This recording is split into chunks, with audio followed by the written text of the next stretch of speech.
Hey everybody, this is D Hunter, bringing another action figure vehicle review. Today, we're going to look at the McFarlane Batman Classic TV Series 1966 Adam West TV show, Batcycle with Sidecar. This is the second vehicle in the line that McFarlane has made. The first one was the Batmobile, and I'm truly perplexed how this thing could cost as much as the Batmobile. This thing looks to be a straight up total ripoff. Of course, I'm all in with this line, so it doesn't really matter. I'm going to get it regardless. But my observation, I just don't see how this thing is $29.99. So let's take a look at the packaging. As you can see, DC, McFarlane Toys, Batcycle with Sidecar, Batman Classic TV Series, ages 12+. Here it is. We've got the Batcycle, the thing that'll hold the sidecar, and the actual sidecar itself. Here's to hoping this part's removable, but we'll see soon. The backside, Batman Classic TV Series, Batman and Robin on the bike, and here's Batman. The bottom, got a bunch of credits, and there is a barcode, in case that helps anybody. So without further ado, let's open it up. And here's the entire McFarlane 1966 Batman Classic TV Series collection. It's getting to be a pretty cool collection. I do wish the figures were just a little bit taller, but I'm still really pleased with what they're bringing out. The next couple figures are going to be the black and white Batman, the black and white Robin, and then the Villain's Lair playset. And there's a bunch of rumored stuff after that. Alright, now that we got this vehicle out of the package, here it is with all of its accessories laid out. It doesn't really come with any accessories, but it does have the removable sidecar. I will tell you, this thing costs the same as a Batmobile, and I feel like that's a bit ridiculous. When I bought this, I knew it was $30, felt like I was getting ripped off, and I knew it was happening, and I willingly allowed it to happen. And look at this Batcave behind it. That thing costs the same as this Batcycle. That is just nuts. In this video, we're going to take a look at this Batcycle. We'll check it out with McFarlane 1966 figures, the Mattel figures. We'll check it out next to the Hot Wheels 1/12 scale version of the same Batcycle with Sidecar. And we'll check out what other action figure lines can fit on this thing. I was pretty pleased with the scale of this Batcycle. Seems as it fit with the figures very nicely. The Batmobile seemed underscaled next to the figures, and the Batcave is even more underscaled. But this Batcycle actually seems to fit in okay size-wise with the McFarlane figures. So let's take a look at it. As you can see, mostly black and white. Got the old school Batman logo here. Windshield. Actual functioning wheel. No rotation. It's got the sidecar in here. Robin logo. Handlebars. Very small. It's got some slots the wheels will fit in. A little light up here. I don't know what that logo is supposed to be. Another old school Batman logo. It's got two more actual function wheels here. Ton of exhaust. Another bat symbol in the back. I mean, it sure looks the part. Size-wise, it's nice. You can see it's got some texturing on the seat. A little bit here. Nice sculpting details. Handlebars, both on the cycle and on the sidecar. Now, I was hoping there might be some way to remove this full sidecar here without breaking it, that is. Now, I imagine it probably could be done, but I'm not really seeing any way to disconnect it. Not even with a screwdriver. Even if you did, it would have all those giant pegs there, which probably could be cut off. I was hoping it'd be easy. Seems like it'd be a big pain and irreversible. Here's the Batcycle on the sidecar from the front. And here it is from the right side. And here from the back side of the Batcycle. And finally, the left side. It almost just looks like a motorcycle from this angle, but there's a big old sidecar on the other side. Now, I would love it if you could remove the sidecar and just have the motorcycle. That would accommodate 6-inch figures like DC Universe Classics and be really cool. I don't mind the sidecar. It screams 1966 Adam West Batman, but it would be really nice if you had the option of taking it off and on. Now let's check out the measurements of this thing. As far as how deep from front to back it goes, about 8 inches deep. As far as how wide it is, about 6 inches wide, and as far as how tall it is to the tallest point, about 5, maybe 5.5 inches tall. Now let's look at the action features this thing has. Besides the wheels that actually spin, which we already checked out, and they have no rotation whatsoever, there's also the sidecar. The sidecar itself is removable. It'll launch out of the side here. Really doesn't do anything else, but it serves its function, being a vehicle for Batman and Robin. Here's McFarlane Batman and Robin next to this McFarlane Batcycle, and a look at them next to the Batcycle from side view. I think they scale up just right together, which is refreshing because the Batmobile is way too small for Batman and Robin. Here they are in the car. Look at their heads sticking out way too far. They should be more or less under the dome windshield area. And here they are in the McFarlane 1966 Batcave, which is considerably more underscaled than the Batmobile. At least this Batcycle seems to be done right scale-wise. I don't see how all these things are part of the same line. They just don't fit in together. But let's get back on topic. Back to the Batcycle. Let's see if we can get Batman and Robin inside of there. We'll start off by just getting Batman onto the Batcycle part. Some things that concern me. He's got one gripping hand, one fisted hand. Obviously, it's not going to be able to hold the two handlebars. His legs, he has that T-crotch sort of hip style. Only goes forward and back. It doesn't go outward at all. 2 legs forward, knees down. His ankles are almost touch each other. I don't think this is going to go quite the way I hoped it would. I think it's going to be difficult, and it's probably not going to line up. Here's Batman onto the Batcycle. Worked out better than I expected. Maybe not quite as smooth as I'd like, but his legs are in the right place. They fit around the bike. One hand on the handlebars. Fisted hand doesn't look too bad there. Overall, I'd say it works. Now let's try to put Robin into the sidecar. This is about the best you're going to get Robin into the sidecar. I mean, technically he fits. It's designed to let him fit, but it does not look good. Sidecar is very small. It'll launch off of the Batcycle. His knees are in there. He's on all fours. Handle can hold the handlebar, but he's looking straight down. He needs some kind of range of motion in his neck, some kind of torso ab crunch or something. He's just looking at the floor. He's a crime fighter, not a floor inspector. And there you have it. Here is Batman and Robin in the Batcycle with sidecar. They fit. Batman looks halfway decent. Robin fits, but just does not look very good the way he's looking straight down. You shouldn't see the top of his head right now. That being said, they seem to scale up very nicely with this thing. A lot better than the Batmobile, and a lot better than the Batcave, that's for sure. And in case you were curious how it would look having Robin drive the Batcycle and Batman in the sidecar, the roles are reversed. I mean, technically they both fit. The Batcycle is definitely not designed for Robin. Neither one of these guys can really hold the handlebars without looking awkward. Still, it's mildly amusing. Here's the Mattel 1966 Batman and Robin in this Batcycle and sidecar. They almost fit better in this thing. They're much more articulated. Their arms and legs move a whole lot better, so it allows you to get them into the vehicle a little more efficiently. Which one do you guys think looks better?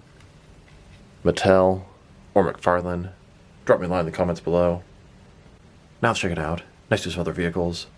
And the first vehicle I wanted to check it out next to was the Hot Wheels 1/12 scale 1966 Batcycle with sidecar. The McFarlane one is actually a tiny bit bigger than the Hot Wheels version. The Hot Wheels version is considerably nicer, but it was probably more expensive than this one, even 20 plus years ago whenever it came out. Let's take a quick look at the two. This one here is the Hot Wheels one. It's made of sort of a die-cast metal. Has a little bit more realistic look, a little less plasticky and toy-like. Now, one really nice thing about this one, you can take a screwdriver and disconnect the sidecar pieces. I actually prefer it that way. The Batcycle is really cool by itself and looks kind of hokey and corny with the sidecar. That feature is pretty important to me, and it's one McFarlane really should have had. There's got to be some way to remove that Batcycle. I just don't see an easy way of doing it. This one here, I have it separated. The motorcycle itself, the detail is fantastic. I mean, there's a lot of metal parts here. The wheels are rubber and made of, whether it's a little bit of metal or just plastic coated that way. There's rotation at the front here. Handlebars are nice. Exhaust pipes. It's got a little kickstand here. The seat looks good. I'm really impressed with this Hot Wheels version. Hot Wheels does not make a lot of 112 stuff, especially in the Batman line. Let's take a look at the two Batcycle portions. I personally think this Hot Wheels one here looks a lot better than the McFarlane version. The McFarlane one just looks very toyetic, very plastic. The windshield to the front of the bike, the wheels, the exhaust, absolutely everything looks better on the Hot Wheels version. Now let's look at these sidecar pieces. Side, really not much different. The wheel looks better on this Hot Wheels version. The little reflective light here looks a whole lot better on the Hot Wheels one. But they really were based off the same model. The details are pretty nice on both of them. Very similar. Of course, simply the fact that this one is easy to remove is a huge plus. Not exactly intended for you to remove it, but 4 screws, easy enough. And it can go back on just as easily. Now let's look at the two sidecars. On the left we have the Hot Wheels version. On the right, the McFarlane version. They're similar, yet different. Hot Wheels one's a little bit taller. McFarlane one is quite a bit wider, a lot lighter, a lot more plasticky looking. But it's the same basic thing.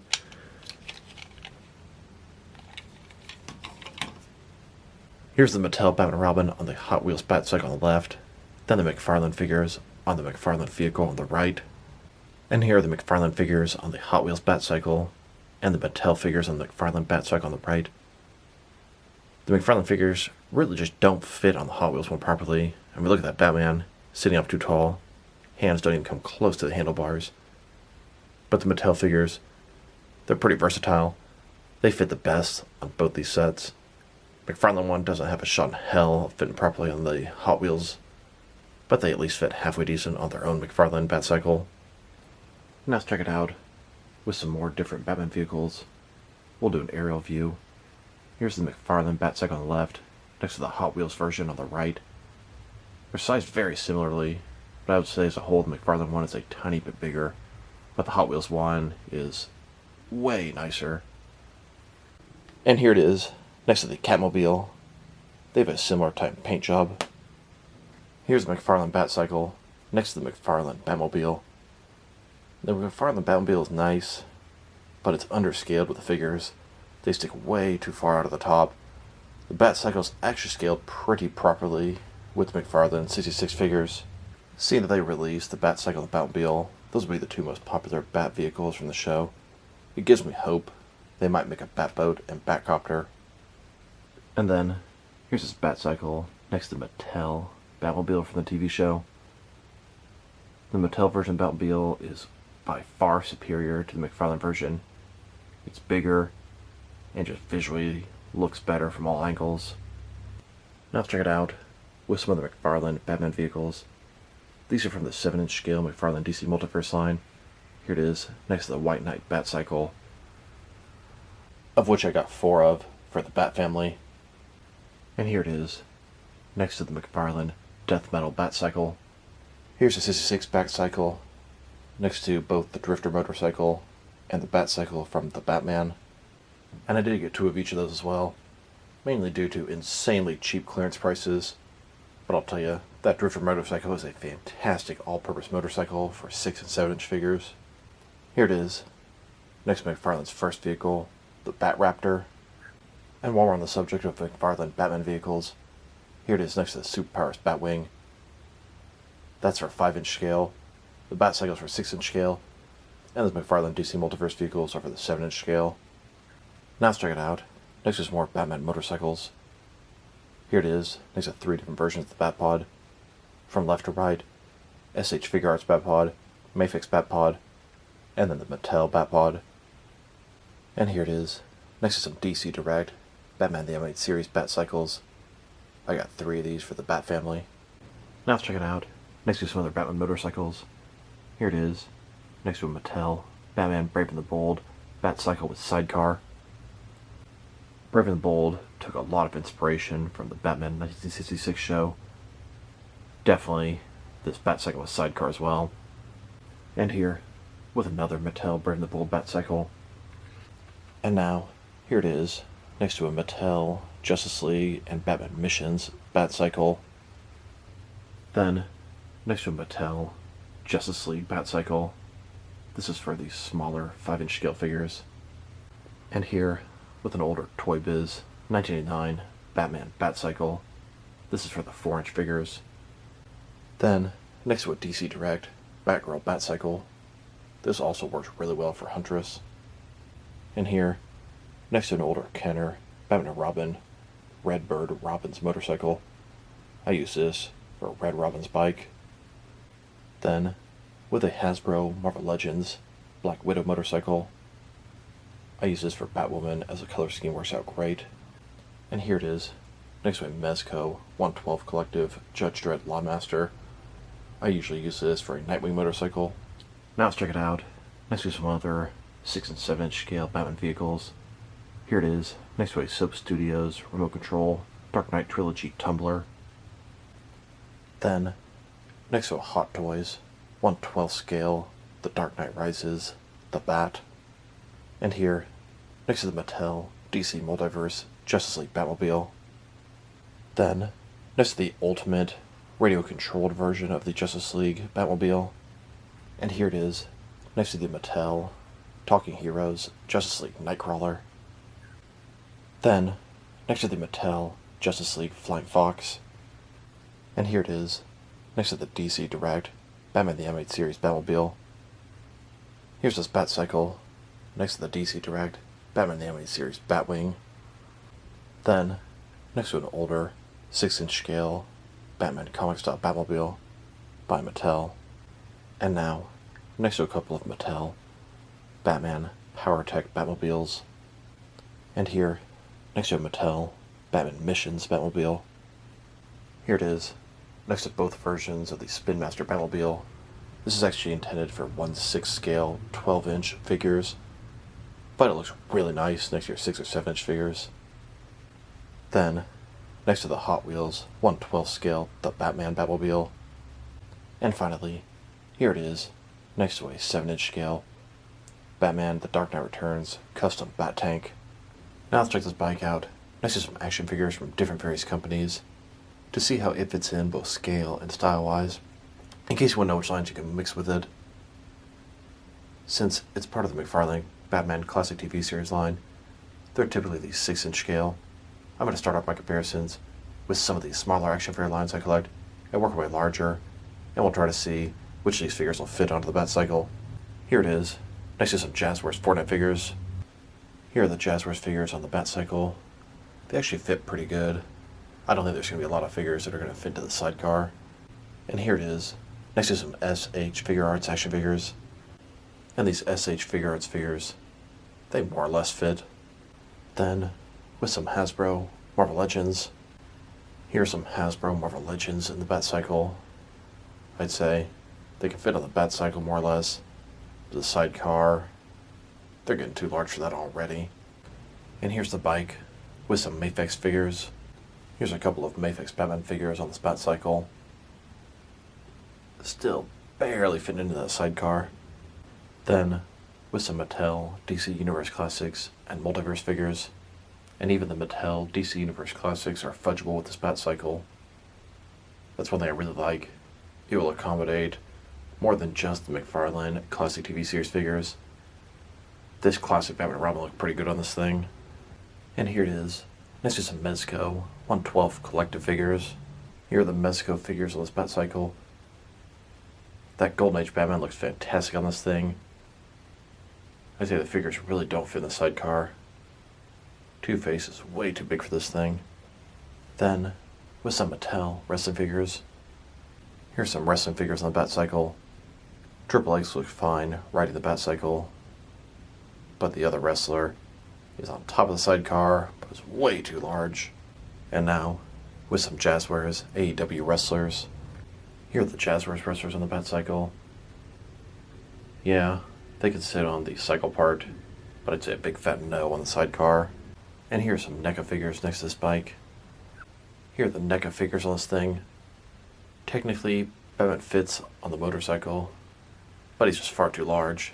Feet are on the ground, can't touch the pedals. And this NECA figure on the sidecar, not even close. Then, here it is, next to some DC Direct and DC Collectibles figures. Here's some DC Direct figures on the Batcycle. Batman is just too big. Yeah, it's fudgeable at best. And then I thought a smaller figure like Jimmy Olsen, maybe he'll work in the sidecar. Nope. And now, with some McFarlane toys. And here are some McFarlane DC Multiverse figures. I took about the smallest Batman they have. And Damian Wayne Robin, which is much smaller than a typical McFarlane figure. Fudgeable, but doesn't really work or look good. And here it is, next to some DST or Diamond Select toys. Definitely too big for the motorcycle, and you can't even fudge a guy onto the sidecar. And finally, here it is, with some Jack-specific wrestling figures.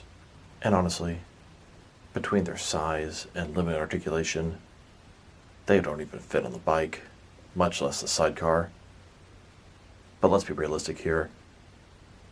The last many comparisons, the figures have been far too big for this thing. Overall, it's a nice piece, but it just looks very toyish, plasticky. I mean, yes, I know it is a toy, but the Hot Wheels version is totally killing this one. The action features are limited.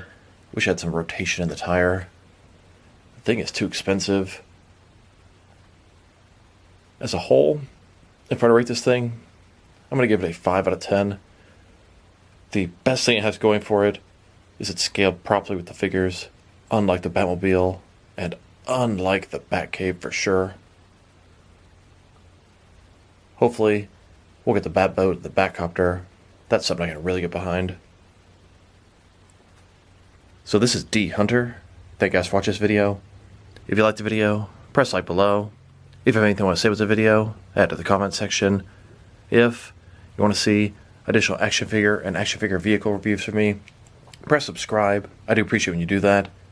Once again, this is D Hunter. Thank you guys for watching this video, and I will talk to you guys real soon.